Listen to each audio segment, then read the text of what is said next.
All right, lady and gentlemen, we are painting more um Game of Thrones figures. A Song of Ice and Fire, Game of Thrones. I mean, we know what they are, right? I've got my Gregor Clegane primered pure white because he's wearing a lot of yellow and then just armor. And I've got my Sandor Clegane primered pure black because he's just wearing armor without any tabards or anything. So he'll be super easy to paint other than his face because he's basically going to get a dry brush with like oiled still and then he'll be done.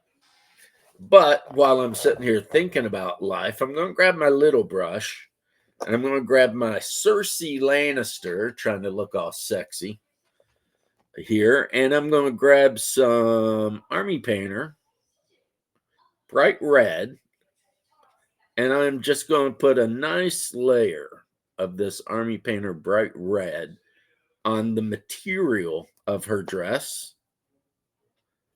Uh, I can already see how she's got like bracelets and necklaces and stuff.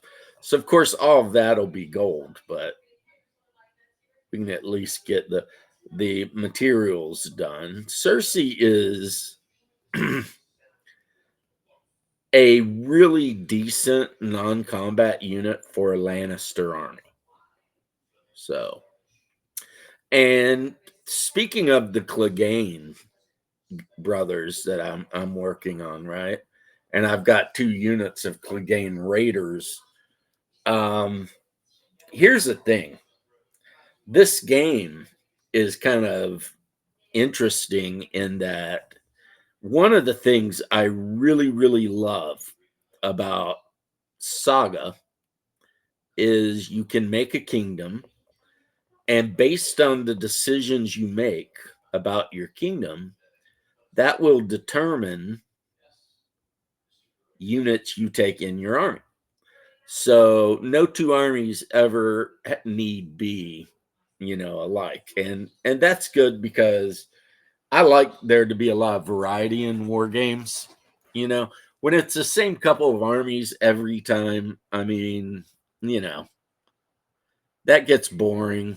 It's probably why I got sick and tired of bolt action and everything is, at the end of the day, you already kind of know who's showing up, you know, and that was just not something that excited me. Now, one thing with these Song of Ice and Fire miniatures is this. Just because you and a friend both were like, hey, let's get into a Song of Ice and Fire. And you were both like, yeah, I want to do House Greyjoy, right? And your buddy's like, well, I kind of want to do House Greyjoy. And you're both like, well, damn, I mean, we can't both do House Greyjoy. The answer to that is, yeah, you actually can. And not only can you both do House Greyjoy, but you can do it up big time because, and I'm just using Greyjoy as a reference. There are other houses that would be even better for this. But if you were to take Balin Blacktide as your commander, then make the center of your army Blacktide Chosen, like archers and stuff like that. They're pretty much generic, you know. So you could paint up an entire army that is just Blacktide, you know, who are sworn to the House of Pike, but also may have fought in some rebellions against the House of Pike, right? And the same can be said for like House Harlow, the Reapers of House Harlow. You know, pick up an archer unit or two, maybe some raiders, because again, raiders are just a generic unit. and then a unit or two of Harlow Reapers, and guess what? You know, you're playing a Greyjoy unit or army, but it's not really a Greyjoy army, and it will not function exactly or even near the same as, maybe a Greyjoy unit led by Victarion or Euron or Balin or whatever. And personally, I think that is a strong suit, a very strong point of this game. The fact that you can, you know, like, I'll tell you what, my Stark army, between the Karstark loyalists, Karstark spearsmen, Karstark heroes and champions, etc., I could fill a whole army and it could just be Karstark. Not a Stark within anywhere. I could probably fill the whole army and it could all just be House Umbar. Again, not a Stark to be seen. I could field an army of nothing but Stark. Or I could field an army that's a mix match of whichever ones I like the best of all of that. So when it comes to building your army, the most important thing really is your commander, because your commander is then going to determine, the flavor of that army. So let's say you're playing a Stark army, but you decide to take, um, Sir John Umber the Giant or whatever, and then you decide to field a couple of generic units like you would, some archers, some scouts, some whatever. But then the rest of your army is just going to be nothing but like Umber bruisers, Umbar great axes, Umbar this, Umbar that. Well, yeah, then you've got a House Umbar army. It's not, I mean, technically, yeah, it's House Stark, but it will not play, as I've already said, it will not play the way a House Stark army would play if it had, say, Jon Snow at the helm and a lot more of your typical Stark specific units like Stark Sworn Swords or Stark Winterfell Guard or whatever, I've been using this Zealot Yellow from Speed Paint to do blonde hair. It does give it a little bit slightly of a orangey color, but I can always take some of my Dorn Yellow to do dry brushes. So, and I'm trying to make sure there's a good selection of hair in the unit. So, like, do some in yellow, do some in red, do some in brown, because those are hair colors that, you might find in a unit of Iron Men, whereas, like, one thing that's interesting in this game is that one of the houses, which is hilarious in a way, I don't own it and have no plans of owning it, but whatever. House Baratheon. When you buy House Baratheon, it comes with all like generic Baratheon units. But then there's a bunch of units that are specifically for Renly Baratheon or Stannis Baratheon. So, you have to. I mean, granted, a bunch of the units are just generic and can go for whatever side. but there's tons of units that are specifically for one side and one side alone. Like, let's say you read the books or whatever, and you're like a huge fan of the forces of Hightower, or not Hightower, High Garden, right? Like the Knight of Flowers and all of that, right? Loris or whatever his name is, and his older brother, who is like way more of a badass than he was. But you can field those guys, but but but only if Renly Baratheon is the commander of the army. Like the Hightower guys only serve Renly, you know? And that makes sense. It goes with the book, you know? It goes with the storyline. So that makes sense. And like Melisandre and all of her flamethrower people, they generally speaking, that's a Stannis only thing, you know. So there are characters on both sides that are kind of restricted with the Baratheons for sure. Now, House Targaryen, you can either play the Dothraki army. You could say, screw all that and just try to build an army out of the Unsullied, which, from what I've heard, is not really a great idea, but you could do it. You know,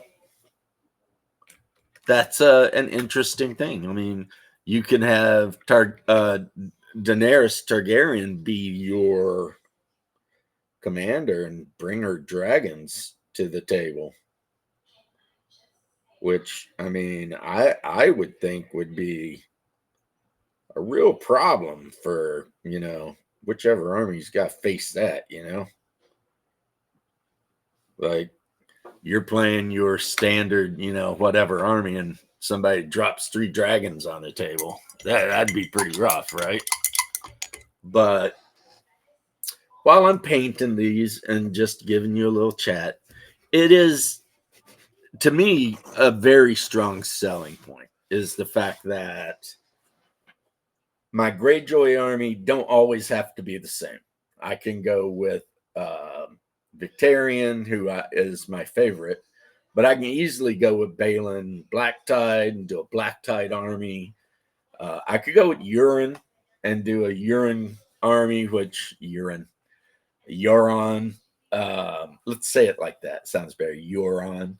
And do a, hey, we're a bunch of crazy bastards army. For Lannisters, I mean, I've already got just a ton of Clegane units. So if I build a Lannister army, there's a really good chance that my commander will be the mountain that rides. And it'll just be, you know, Clegane units running around. Why? I don't know. I don't know. Maybe I want to have a bad guy army, and that's the one. I mean, if I wanted to be really something, I guess I could pick up, you know, the Bolton faction at some point in the future, but not right now. You know what I mean? Just not right now. I've got other things I need to worry about. So yeah, that's another reason, I guess, to play the game is that no, buying a box does not automatically like fence you into a particular type of play style, I guess, because the commander you pick to lead your army is the thing that actually matters the most. You know, and that's because that character will have different tactic cards and might have different units affiliated with him. Like the Victory Crew is affiliated specifically with Victarion. So, I mean, you can take it if you've got another, Greyjoy leader, sure, but that is Victarion's crew of his ship, which is called the Iron Victory or the Victory. So yeah, and then of course, like I said, Harlow, Black Tide, these are all sub houses. Just like we're in Stark, you have Karstarks, Umbar, Mormont, etc. So, no, my printer just started freaking out. Let me put that down there. It's half of a chicken sandwich that I couldn't finish because I tried to and I just couldn't. But yeah, so anyway, guys, while I'm sitting here finishing my painting and talking to you about, how flexible this game is. I mean, if you're not interested in war games, then this is not going to interest you. But if you are, then this could be a great game, And the other thing about it is, if you're like me and you're not super great at math, well, boy, does this game help you out. Because the average size of an army that's going to take part in a battle is like 40 points. So even without using the War Council app on my phone, that allows me to just build as many armies as I want and actually send them to my printer and print them out if I want. I'm smart enough to frickin', take the cards that come with the game and add up the number to 40. You know what I mean? Like my Victarion or Victory crew, those guys are 7 points. I know that, right? Whereas Victarion, I believe, as a commander is like 2 or 3. I'd have to look it up, but so some units are cheaper. They might cost 4 points, and some units might be a little bit more expensive. And, like the cavalry for House Bolton, I think they're like 7 points. But then again, they're also like ultra badass. But you get what I'm saying, right? So, in a way, you could take Ramsay Snow, the bastard of Bolton, and you could take like 3 units of the Dread Keep cavalrymen and say his sisters, as he calls them, which is his dogs, and be done. Now, don't get me wrong. I'm not saying you're going to win. I'm just saying you could do that. That's a thing you could do. And maybe you could win. I mean, you hit enough people in the flanks with all those super fast units, then yeah, you could win. But yeah, I like that about this game, that it gives you so many options of ways to play. That's a huge advantage to me. So, haven't really showed you much, but I'll show you this guy. It's Gregor Clegane in pure white because yellow. And we'll get him done. And until then, peace and love, and I'll see you in the next one.